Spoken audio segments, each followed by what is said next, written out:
Before Lud Foe would receive millions of plays on SoundCloud and YouTube with tracks like My Ambitions, As a Rider, In and Out, Cooling with My Shooters, I'm the Man, 187, and Cutting Up. I told you pussy niggas not to fuck with us. And shout out to the hoes, they be sucking us. Before recording 5 songs a la Kanye West with his jaw wired shut after suffering a near fatal car crash. But my car was rear dry, so you know what I'm saying, when I hit the brake, the whole truck spent out. And when it spent out, the motherfucker just got to flipping and flipping and flipping. Before he allegedly became violent with his pregnant girlfriend and was arrested on charges of domestic battery. Lud Foe grew up in West Chicago in a rough neighborhood plagued by gang members and hustlers, and from a young age, well, he was one of them. By the time he was 15 years old, he was making bank selling dope, survived multiple shootings, including some in which his friends, they weren't so lucky. He also got himself locked up in juvenile detention for a year. There he worked away on his rap skills, writing 10 songs a day. When he finally got out, he started taking rap more seriously, and eventually fate would have him meeting an essential creative partner. And it may have never happened if he didn't decide to get his arms tattooed with the words, Savage Life. What's going on, guys? My name is Michael McCrudden, documenting the life and career of Lud Foe prior to fame, here for you on Before They're Famous. Now, in the past, I've covered a ton of other Chicago drill rappers. You should check out the videos I've done on Chief Keef, G Herbo, and Lil Durk. But as always, let me know who you want me to document next in the comments down below, and you can also find me on Instagram or Twitter at McCruddenApp. That's the best way to get a hold of me, so I can get making your video. Here we go.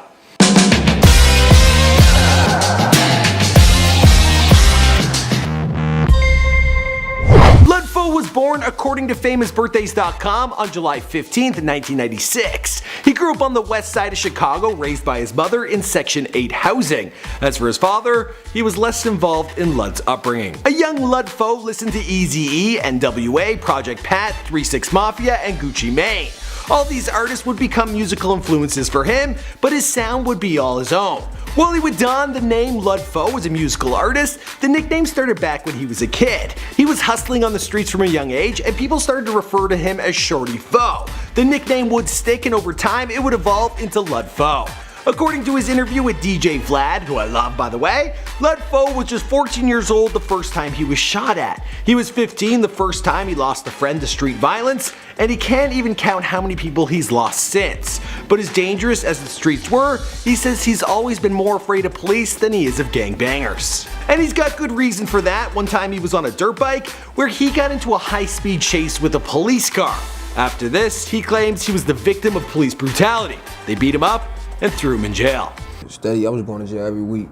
I'd go to jail, get an I-bond, go right back to jail. The first case he ever caught was for bringing weed to school, but he didn't go to jail for that. He did find himself in behavior school where the teachers had special permission to restrain students in case they got into a fight.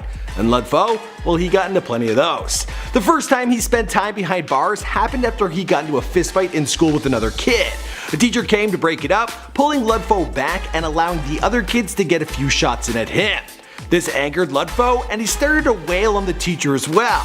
Soon he was rushed by other teachers and even the principal, who Lud Foe, well, he punched the principal as well. It's crazy. This big motherfucker, I punched his ass. Cause I'm so mad. You know how when you get mad, you feel me? It's just like, I already just socked the teacher, so I don't give a fuck now. Eventually, either the behavioral trouble in school or the street life would catch up to Lud Foe, and he'd catch a felony conviction. He was about 15 at the time, and got locked away in juvenile detention for a year. So he won't share the details of this particular incident, but he was willing to talk about what life was like in juvie. One upside was that it gave Lud the chance to focus on his music. He still wasn't taking it seriously, but he claims he was writing around 10 raps a day. When DJ Vlad asked him what it was like for a 15-year-old to be locked up in a cage for a year, he responded. He continued, "It's like that, but it's a little worser." More seriously, he stated, "I don't wish jail on nobody, man. Jail ain't a place for nobody, man. They treat you like animals in there, man. We ain't no animals, man. Some people act like animals. You know what I'm saying? But we ain't no animals." Sorry, I was getting ready to add another man there, never mind. After getting out, Lud Foe was on probation, but he wasn't able to live with his moms anymore, as she was living in Section 8 housing. The judge was about ready to put Lud Foe into a foster home, then his dad appeared in court with a fresh suit and a tie, He told the judge he's been clean for several months, has a job, and is ready to take care of his son. Despite the severe punishment Lud Foe had received, his behavioral problems persisted. When he was around 15 or 16 years old, he got into a fight with another kid and hit him with a chair. The teacher separated the boys, taking the other kid outside and leaving Lud Foe in the classroom. Fearing he must be forced to return to jail, Lud Foe tried to escape, but the teacher blocked the doorway. So I'd go out the window, you know what I'm saying? By this time, school was becoming less and less important to Lud Foe. Who can blame him? At the time, Lud Foe's main focus was selling dope, and he was making some serious money, enough to shop regularly at the Gucci store. He was also getting ink, he got a neck tattoo with a large skull and dollar sign. So what does that signify? He also got lettering across the underside of both forearms spelling out Savage Life. While getting that ink, Lud Foe mentioned that he was a rapper. The tattoo artist then told him that he knew a producer that he should hook up with, and soon after called up Kid Wonder. So, well, the two could meet. Kid Wonder helped to encourage Lud Foe to start taking his rap seriously, as did a lot of the people around him. But I always had people like, family would be like, man, Joe, why the fuck you in the studio? Yeah. While most young rappers tend to switch producers regularly, Lud Foe has remained loyal to Kid Wonder and shouts him out often.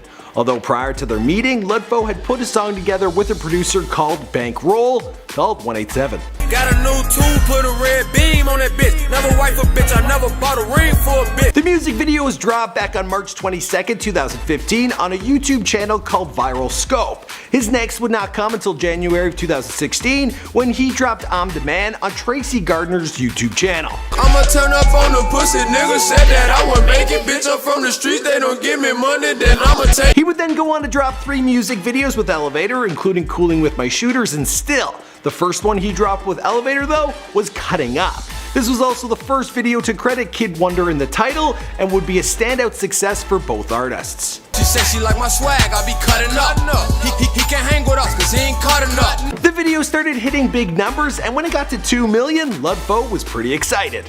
It was exciting. It was exciting. Like I was excited. You feel me? The song has since climbed to over 23 million views on YouTube. It also caught the attention of Lil Durk, whose manager called up Lud Foe to ask if he could jump on the remix. Sure enough, Lud Foe agreed to have the legendary artist join him on the song, and the video would be featured on World Star Hip Hop.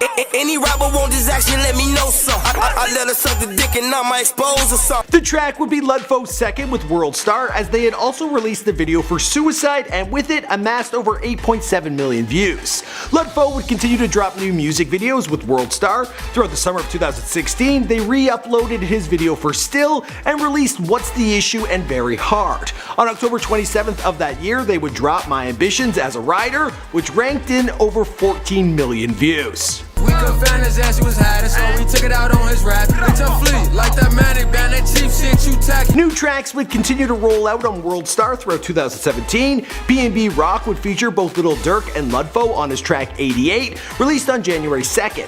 The same month, Lud would drop 3 music videos, Kill Some, Ain't Thinking About Her, and Fucked Up. He released Yeah Yeah in February, and on March 1st, came In and Out. Bag on your head, it's a meal ticket starting on these niggas, they don't like it, gotta deal with it. Lud Foe was on a roll, but just a few days after dropping that track on March 5th, 2017, he was involved in a serious car accident with a semi-trailer truck.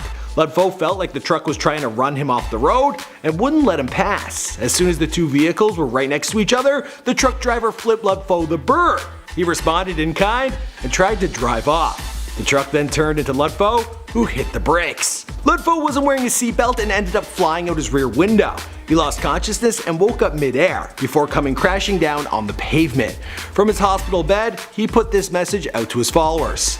To all my fans, I'm a soldier. They say what doesn't kill you only makes you stronger. On Sunday morning, I was involved in a car accident with an 18-wheeler that nearly took my life. 2 broke wrists, a broken jaw, all types of fractures and wounds, but I'm still here. God has a plan for me. Keep me in your prayers as I heal mentally and physically. I'll be back stronger than ever. Hashtag Get Well Foe. I like that he kind of started his own hashtag. That's clever. Now you'd think his serious injuries would halt Lud Foe's music production, but instead the accident became the subject of yet another song. He got back to the studio soon after the accident and recorded 5 tracks Kanye style, with jaw still wired closed. The music video for Recuperate dropped on World Star on March 28, 2017, and has since racked up a whopping 7.4 million views. You ain't down to kill, what the fuck you gotta scrap for? for? You ain't chasing meals, what the fuck you serving packs for? Next, Lud Foe would drop Knock It Off, Big Timers, and a freestyle remix of Take Ace the Race, all as World Star exclusives. Just the audio of that remix hit 7.8 million views on YouTube. Next came Bangin' That, Then New. In November of 2017, Lud dropped Side and Wear My Scale, which in less than a month has already garnered World Star 1.1 million views. Did I say that okay? Can we use that? Just use it. I can't show no love to these hoes cause they suspect. Right around looking for some ops we can bust at. Now at the time of this recording, Lud Foe was back behind bars. Apparently he got into an argument with his 24-year-old pregnant girlfriend, which she says resulted in him slapping her in the face and pushing her off the bed. Her mother came to her aid, then Lud Foe allegedly slapped and pushed her as well. Then when his girlfriend attempted to call the police on their landline phone, she claims he pulled the phone cord out of the wall. Lud Foe was booked in Will County Jail and has been charged with aggravated domestic battery, and interfering with the report of domestic violence. He's scheduled to appear in court on Friday, December 8th. Only time will tell if and when he'll be able to get back to making music. As for the rest of the story, well, we'll have to wait and see because this is Before They're Famous. My name is Michael McCrath, thanks for checking out this video. We have 2 more suggested videos for you down below. If you are new to this channel, be sure to subscribe, hit me up on Instagram or Twitter and let me know who you want me to document next. See you guys in another video.